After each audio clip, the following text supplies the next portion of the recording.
Hey, welcome back to another video of Crypto Basics. In this video, we are going to learn how to email Binance support. First of all, open up a preferred web browser. You can find the article under Legal section and License. Here, you can find different jurisdictions.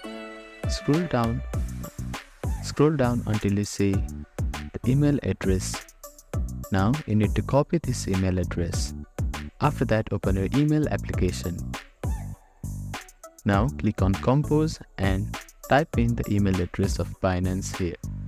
After that, provide all necessary details to help the support team assist you effectively.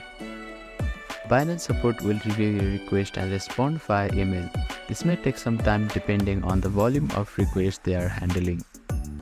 Before emailing, check the Binance FAQ section for quick answers to common issues. Make sure you are emailing from address associated with your Binance account to avoid any delays. Avoid sharing sensitive information such as password or two-factor authentication code in your email. By following these steps, you can effectively reach out to Binance support via email.